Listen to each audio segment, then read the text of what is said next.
Nós somos a Gastrocentro.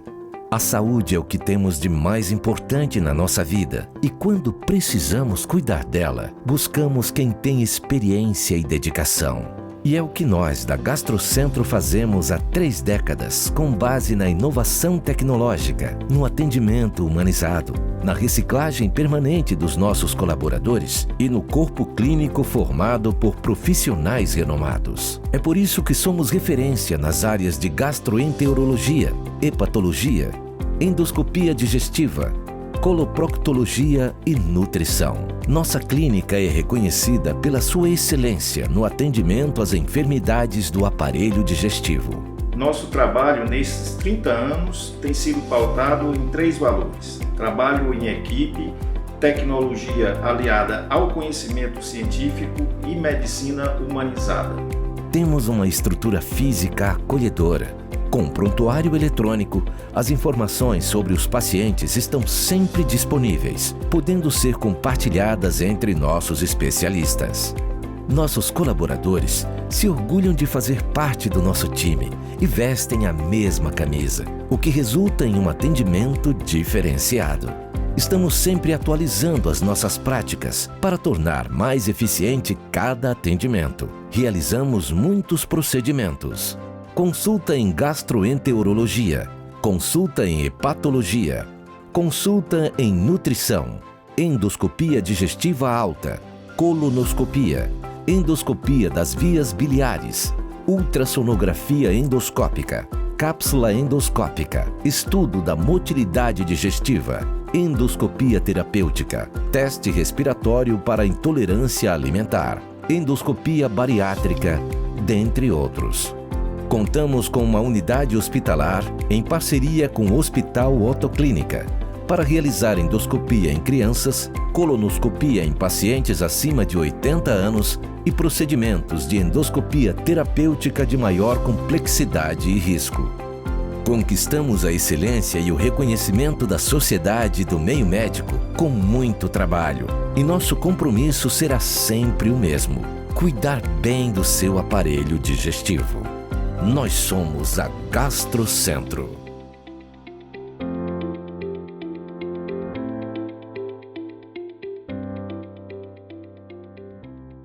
Oi pessoal, hoje vamos falar com vocês sobre o câncer coloretal, tumor maligno que compromete o reto e o intestino grosso, né? Esse câncer tem uma importância relevante, tendo em vista que ele é o 3º câncer mais incidente no Brasil, não é? É um tumor maligno que, se detectado precocemente, nós temos um índice de cura bastante elevado, não é? Os sintomas mais frequentes desse tipo de tumor é o sangramento retal, as cólicas intestinais, a alteração de hábito intestinal, aquele paciente que fica alternando a diarreia com a constipação, não é? Perda de peso. Mas o câncer coloretal ele pode ser assintomático. Daí a importância de se fazer a prevenção para que nós não possamos diagnosticar em estágio avançado. Hoje ainda no Brasil, 85% desses tumores são diagnosticados apenas em estado avançado. E aí vem a importância na prevenção, primeiro, dos hábitos de vida, né, com relação ao sedentarismo, né, ao excesso de peso, ao alcoolismo, né, o tabagismo, que são fatores que facilitam a formação dos tumores, né? E segundo, um exame que eu gostaria que vocês observassem, né, principalmente os pacientes acima de 45 anos, né, a colonoscopia, né?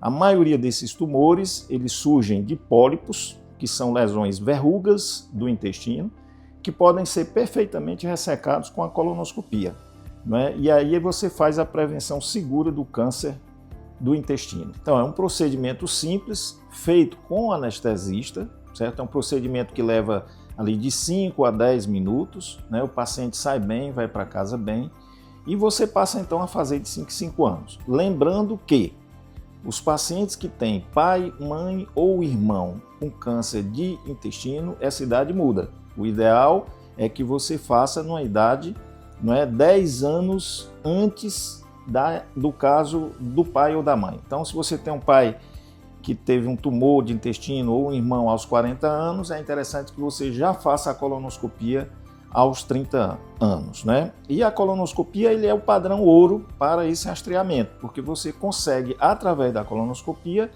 retirar os pólipos. Então você que tem 45 anos ou tem história familiar, deve fazer a colonoscopia. É um procedimento tranquilo, é feito aqui na Gastrocentro, no período da manhã, certo? O preparo, que é outro fato que os pacientes sempre perguntam.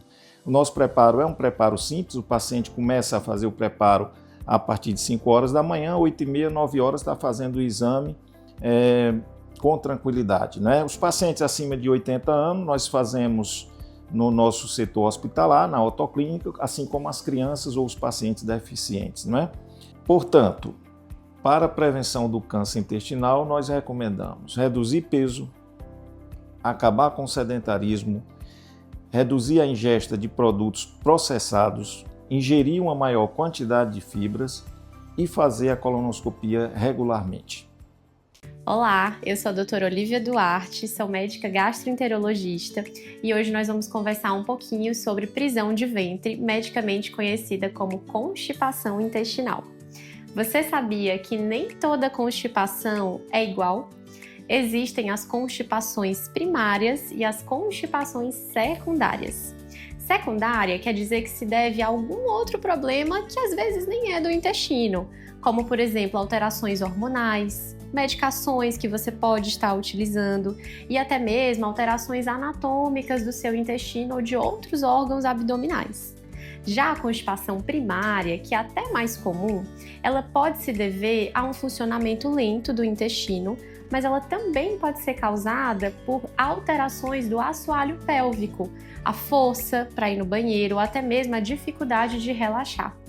Para tratar a prisão de ventre, a gente precisa entender qual é o melhor tratamento baseado no tipo. Para isso, são necessários alguns exames investigativos, sejam eles de sangue ou até mesmo endoscópicos. Portanto, se você tem a dificuldade de ir no banheiro, não faça medicações por conta própria, procure um atendimento médico especializado. Olá a todos, Dr. Vitor Castro falando aqui. Hoje estou com vocês aqui na Gastrocentro para falar sobre mais um tema importantíssimo, que é um exame que nós estamos todos muito habituados a fazer aqui, que se trata da endoscopia digestiva alta. A endoscopia digestiva alta, que é aquele exame que nós entramos pela boca com um pequeno tubo para ver o esôfago, o estômago e o duodeno, que é a primeira porção do intestino delgado. Esse é um exame muito importante dentro da gastroenterologia, pois ele se presta a examinar todos esses órgãos e nos dá informações valiosas, como se você tem sinais de refluxo, que é a famosa esofagite, se você tem gastrite ou alguma irritação do estômago, que é a famosa gastrite, né, como nós conhecemos. Ele permite que você faça biópsias para identificar condições mais específicas, como a esofagite eosinofílica, ou mesmo a gastrite pelo H. pylori, que é comum. E é um exame que não tem muitas dificuldades em ser feito. Ele é feito com a sedação leve, normalmente sempre acompanhado de um anestesista, portanto é um exame muito seguro. Nesse exame tem algumas indicações específicas que incluem aquela dor de estômago, aquela dor na boca do estômago, né? Nessa região epigástrica, que é essa região que fica aqui na parte superior do abdômen, que é a famosa dispepsia. Então, pacientes que têm essa dispepsia, esse desconforto na região alta do abdômen, queimação, azia, pirose, né, que é aquela queimação que sobe para o esôfago, todas são indicações de realizar a endoscopia digestiva alta.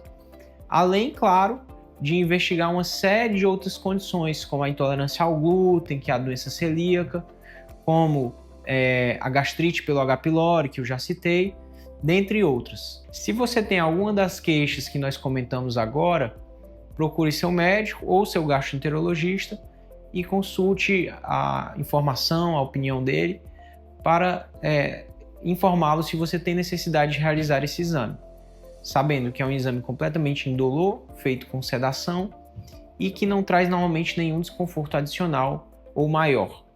Olá, sou Juliana Custódio, médica gastroenterologista e endoscopista da Clínica Gastrocentro. Estamos aqui para falar um pouquinho sobre constipação intestinal. Você sente dor ou desconforto ao evacuar? Sente que as suas fezes são mais ressecadas ou vai ao banheiro menos que 3 vezes na semana? Esses são sinais de constipação. Existem algumas mudanças na sua vida diária que podem ocasionar melhorias. A maior ingestão de líquidos, cerca de 2 litros no mínimo por dia, a maior ingestão de fibras alimentares como mamão, ameixa, aveia e a prática regular de exercícios físicos faz muito bem ao seu intestino.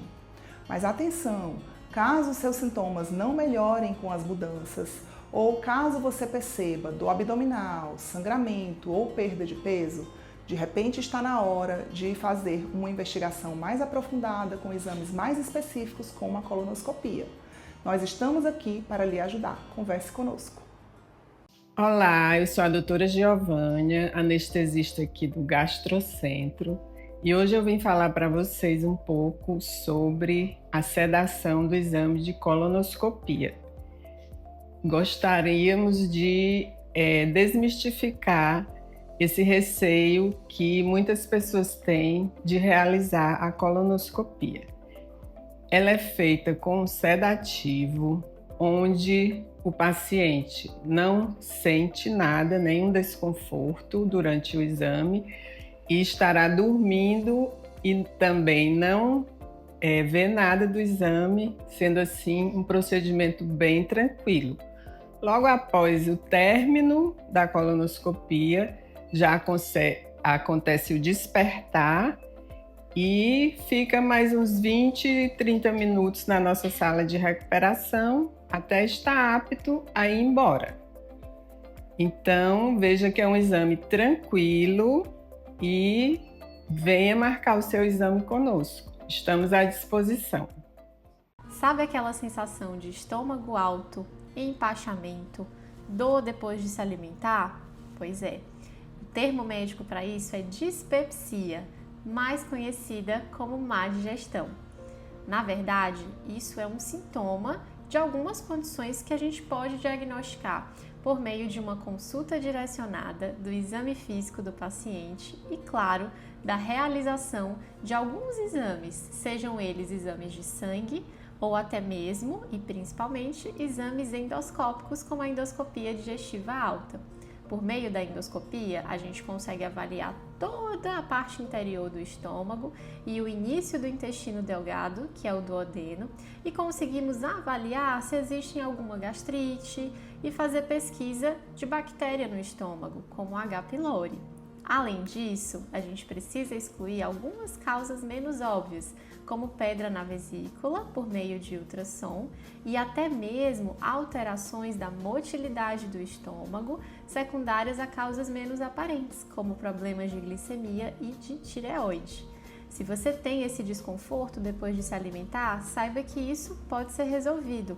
Procure atendimento médico especializado com a nossa equipe. Estamos aqui para ajudar. Encontrou um caroço na mama? Calma, nem todo nódulo é câncer. Meu nome é Flora Ulisses, eu sou médica mastologista e estou falando aqui da Gastrocentro Eusébio. Bom, primeiro é importante ressaltar que a grande maioria das vezes nódulos mamários, principalmente em mulheres jovens, é benigno e traduz alterações mamárias como cistos, que são coleções de líquido, nódulos benignos como fibroadenoma e mesmo alterações funcionais da mama associada com o ciclo menstrual.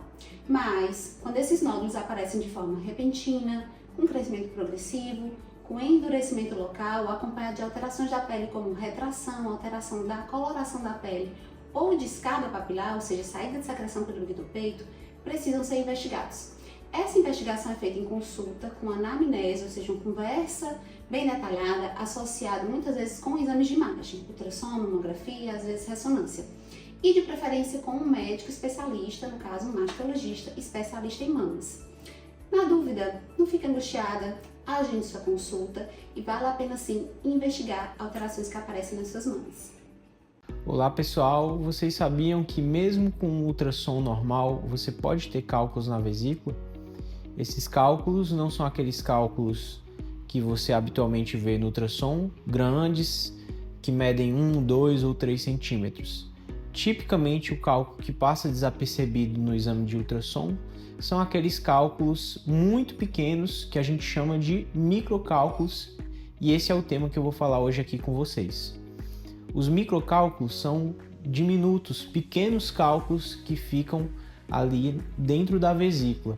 Esses cálculos tipicamente medem 3 milímetros, são muito pequenos mesmo, são como se fossem grãozinhos de areia, né? E apesar do tamanho muito pequeno, eles podem causar sintomas semelhantes aos cálculos que a gente habitualmente vê nos exames de ultrassom, cálculos de 1, 2, 3 centímetros, né? Esses cálculos causam dor abdominal, náuseas, vômitos e, inclusive, podem até deixar a pele um pouco mais amarelada, que a gente chama de icterícia, né? Esses cálculos muitas vezes podem gerar algumas complicações, como a pancreatite aguda, a coledocolitíase e até uma infecção das vias biliares. Os exames que nós usamos para diagnosticar essa condição são exames mais específicos que o ultrassom, que nos fornecem mais detalhes da vesícula e da via biliar. Tipicamente, a colangiorressonância, que é uma ressonância magnética do abdômen voltada para estudar a vesícula e as vias biliares, e o ultrassom endoscópico ou ecoendoscopia, que é um exame feito por meio de uma endoscopia digestiva alta com um aparelho diferenciado que tem ultrassom na ponta. Então nós conseguimos fazer um ultrassom in loco, por dentro do estômago, por dentro do intestino, e identificar essas alterações bem discretas que podem causar sintomas e podem ser relevantes clinicamente.